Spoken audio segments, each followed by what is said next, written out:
16th century Italy was a dangerous place, and although Michelangelo lived a long life, he would have witnessed some horror in his time, horror which continues to be prevalent in society. Now, you wouldn't expect the life of a Renaissance artist to really affect the functionality of computers some 500 years after his death, but in the March of 1992 that's exactly what happened, and it caused one of the biggest global panics the world of computing has ever seen. And of course I don't mean SqSp, who have kindly sponsored a portion of this video. The viruses weren't new in the 90s, they'd pretty much been around since the dawn of computing, but with bulletin boards becoming ever more popular in the 80s, they started to jump from computer to computer quicker than ever before. Traditionally, however, most viruses would rely on physical media as their mode of transport. An infected file or boot sector could jump from a floppy disk to a hard drive, or simply to memory and then onto another disk. If that disk was then inserted into another computer, that machine would become infected, and so on. It's not quite as efficient as the internet, but you'd be surprised how quickly these things propagated. And that was really the problem with the Michelangelo virus. The virus was first discovered in February 1991 by Roger Riordan, an Australian antivirus expert. Riordan realised that this new, then unnamed virus was a variant of the stoned virus, a fairly passive little piece of code that utilised the randomness of your system clock to throw up the message, "Your PC is now stoned," approximately 1 in every 8 boots. However, with this new virus, there was no message, no warning, it just did its thing and disappeared into the night. Unfortunately, its thing was a lot more nasty than stoned. During a virus meetup in the Netherlands during April 1991, a date the media often touted as its discovery date, it was discussed by the community and identified as a possible strong future threat. Its payload was designed to activate on March the 6th every year, Michelangelo's birthday, and the reason why Roger Riordan would name it the Michelangelo virus. Of course, 1991's March the 6th had been and gone, but the virus by then hadn't had much chance to propagate, and therefore very minimal damage was done.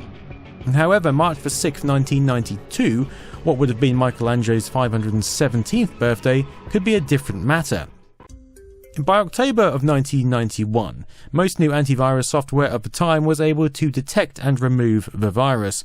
But back then, software didn't automatically update, you had to get disks to update antivirus, and most people weren't even aware they should be using the product in the first place. However, with computers becoming ever more popular, disk copying and sharing was rife, making for the ideal circumstances to spread chaos.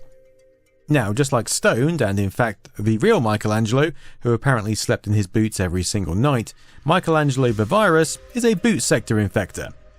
This means it doesn't actually execute from within the operating system, which would have been DOS at the time. Instead, it executes at BIOS level on AT-based IBM PC compatibles. When you turn your computer on, there's a small period of time where the BIOS is actually in charge of proceedings. The BIOS is really the gateway to your computer's hardware, but at some point it passes control over to your operating system, and it does that by going to the first sector of your hard drive or floppy disk if one is inserted, and running whatever it finds.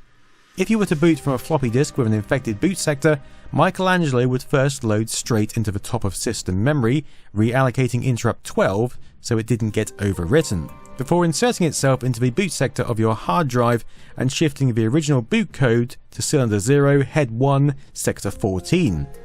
From that point, every new floppy that is accessed on the computer will be detected by Michelangelo as it sits in memory, and also have its boot sector overwritten. In this way, a single machine can very quickly infect a lot of disks. If any of those disks are then booted on another computer, the cycle continues. For most of the year, this boot sector shuffle would cause absolutely no problems.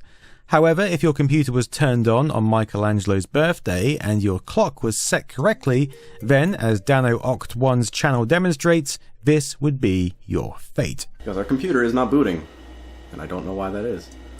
Okay, I rebooted, but the light's still on. So that's a good sign. And there we go, the fatal error. No boot sector on hard disk, because Michelangelo has overwritten the partition table, file allocation table, and basically anything that you need to find where your data is on the disk. Once activated, Michelangelo simply overwrites the first 100 sectors of your hard drive with nulls. In doing this, the DOS boot sector and file allocation table are destroyed, the latter acting as a lookup table for the data stored on your disk. So although the data is still physically there is no longer any way to tell when one file starts and another one ends, making recovery for the typical user almost impossible. So once activated, it's a very destructive virus indeed, and if there were reasons to think it could have spread to a lot of computers, then panic would be in the air, and as you expect, it would be palpable. Hello, and first tonight, the mystery defect that's set to damage computers all over the world. Burning the midnight oil on the night before what some say could be the big crash. A new and deadly virus is scheduled to strike computers around the world. And they had good reasons to feel like this. But thankfully, you have no reason to feel like that because you could be fully prepared with sponsor, SqSp. I've been using SqSp for years, and it truly is such an easy way to build a website that not only looks good and has tons of features such as the ability to sell tickets, create events, and make blog posts, but it has all the tools to help you with Blueprint AI offering curated layout and style options, along with optimized SEO tools so that you can show up in Google for the keywords that matter. One of my favourite features is the ability to collect and manage email campaigns direct from your dashboard, so no more swapping between tools, simply manage everything in one space and build your customer base. Just head to SquareSpace for a free trial, and when you're ready, go to squarespace.com/nostalgianerd to save 10% of your first purchase of a website or domain. On the 28th of January 1992, various news outlets reported that American computer manufacturer Leading Edge had shipped up to 500 computers between December the 10th and 27th infected with the Michelangelo virus.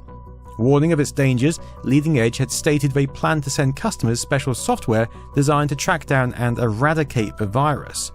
Apparently, the virus had spread from the driver disk of a modem vendor. The New York Times had also contacted John McAfee, president of McAfee Associates, who stated, "It's an extremely common occurrence. It just doesn't happen all that often to companies the size of Leading Edge," in what certainly would not be the last words we hear from him. In a fantastic move of foresight, Ossicom Technologies also announced it would bundle an antivirus package with all personal computers on the same day. Viruses were now very much in the headlines. The next day, the United Press reporter Jack Lazar reported that Michelangelo could erase data of hundreds of thousands of computers around the world, whilst Win Shrato, director of the International Partnership Against Computer Terrorism, stated, "Usually a virus can't be propagated by just reading a data disk, but it appears to no longer be true, making Michelangelo seem like some kind of magical nefarious being." McAfee also piped up again, stating, "The Michelangelo virus is the third most common in terms of reports of infection. It accounts for 14% of infection reports, a total of about 6,000 last year, each which may be one machine or 100. As February rolled around, things only got worse.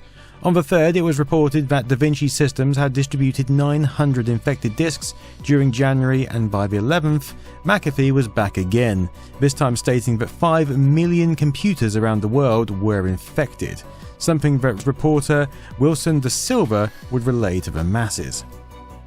By the 13th, the rest of the antivirus world was getting a little jealous of McAfee's spotlight and decided to do something about it. Microcom announced a free program to disinfect the virus, and by the 19th, Symantec had announced their free program, which they advertised to the readers of Computer World in a full-page spread. Users could download a copy via CompuServe, go to a local dealer, get one delivered, or use a bulletin board system. The only problem with the latter was that lots of the media were now incorrectly suggesting that Michelangelo was spread through bulletin boards. Got to love the media, reporting news accurately since the dawn of time. By the end of February, the hype was insane. Various antivirus experts had piped up, along with computer columnists such as Lawrence Magid, who suggested leaving your computer on from the 5th of March to the 7th in order to evade the pesky virus.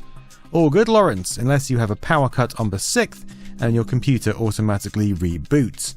Seattle-based Egghead Software, the largest software retailer in the country, has been overwhelmed by customers in Portland wanting antivirus programs. On the 28th, Seattle-based Egghead Software had offered to ship a copy of the Norton Antivirus Michelangelo Edition for just $4.99.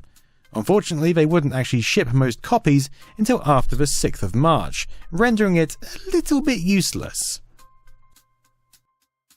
Simply push the button and that's all I have to do. It's scanning for viruses right now. As Judgment Day loomed, McAfee was back, this time on the Today Show, repeating his claim that 5 million systems were now infected globally.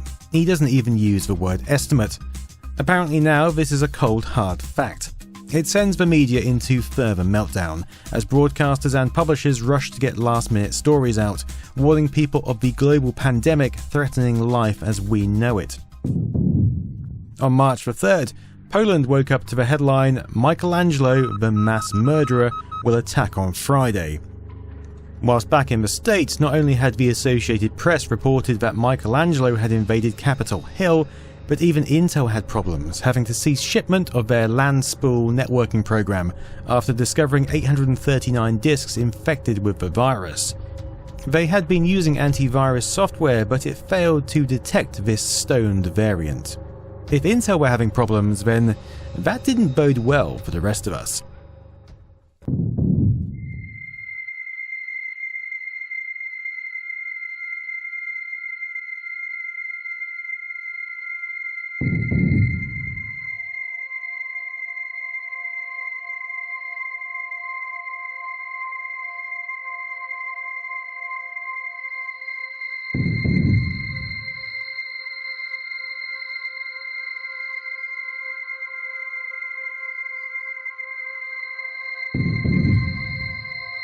What's touted as V-Day arrives.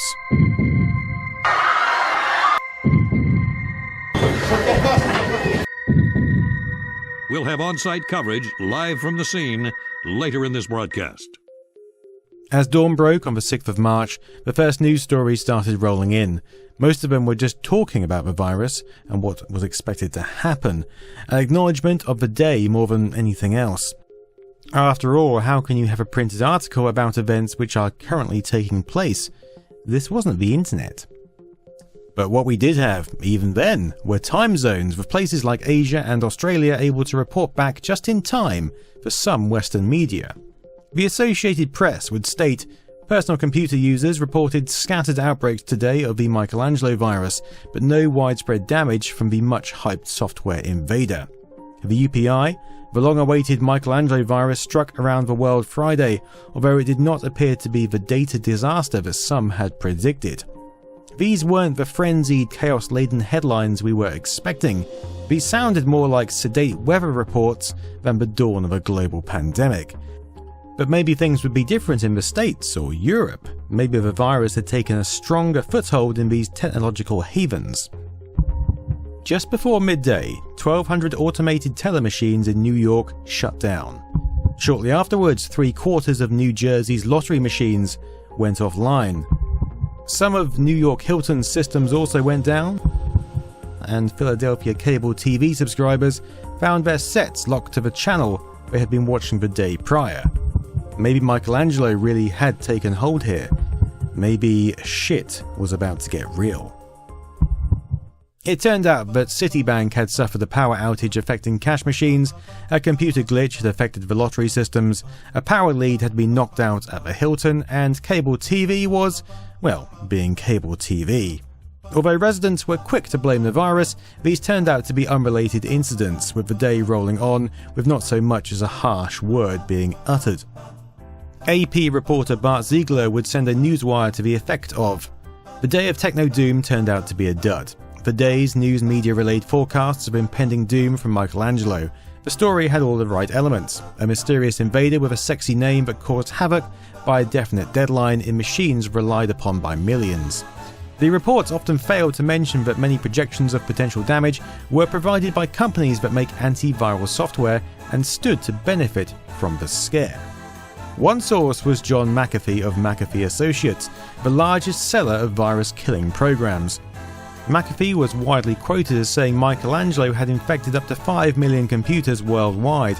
Asked Friday whether he had overstated the case, he said the low rate of actual Michelangelo damage was due to partly precautions so many PC users took.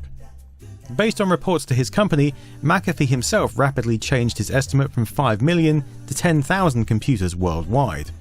And sure, just like Y2K, some of the damage would have indeed been limited by the hyperbole and people taking antivirus precautions, but 0.2% of the original estimate is quite a drop.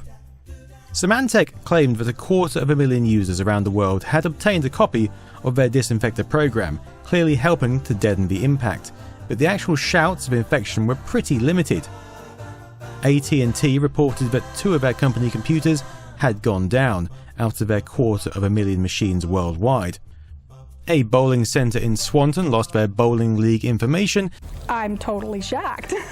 I never dreamed that it could happen here. Well, I turned on the computer and it did nothing. It is definitely confirmed that you do have the Michelangelo virus. And Reverend Stan Wilkins of the New Salem Baptist Church lost his congregation records. Further reports the following day would indicate that damage was a little more widespread. 750 computers in South Africa responsible for managing the country's pharmacies succumbed to the villainy. And Scotland Yard reported that 2 British companies suffered considerable losses and 3 computers at Boston University were dead upon boot. What didn't happen was 5 million machines needing a full reinstall. Harold Hyland, editor-in-chief of the industry journal Computers and Security, stated, "We raised the level, the awareness, but we've done a great deal of harm. When this is all over, top management is going to feel like they wasted a lot of money." McAfee would chime in with, "The biggest loser in this whole thing is going to be the antivirus community, which given the amount of sales they made from this escapade didn't really seem to be a problem, and really was nonsense anyway. All they had done was raise the profile of viruses and therefore antiviral programs as well." Although the entire antivirus world received some backlash, with some even claiming that antivirus companies were to blame for planting the destructive code in the first place, it was McAfee who took the brunt of it, with countless newspapers jumping on his 5 million computer claim. A claim that McAfee himself refuted, noting that he had estimated between 50,000 and 5 million machines, with the media running with the upper limit. Perhaps the real problem here was actually the hypocritical media for being so damn sensationalist in a bid to sell more of their own product, newspapers. Or maybe like most things, it's a bit of both. Always both. McAfee would resign from the National Computer Association on the first business day after what would become known as the Michelangelo media fiasco, concentrating on selling more and more McAfee product. His company would go public in October 1992, raising $42 million in its initial public stock offering, and of course, remains with us today. Thanks for stopping by. I knew he had it under control. I wasn't even really that worried. McAfee Data Loss Prevention. Protect your company's sensitive data and your peace of mind. Hey, how come his office is bigger than yours? Shut up, Ed.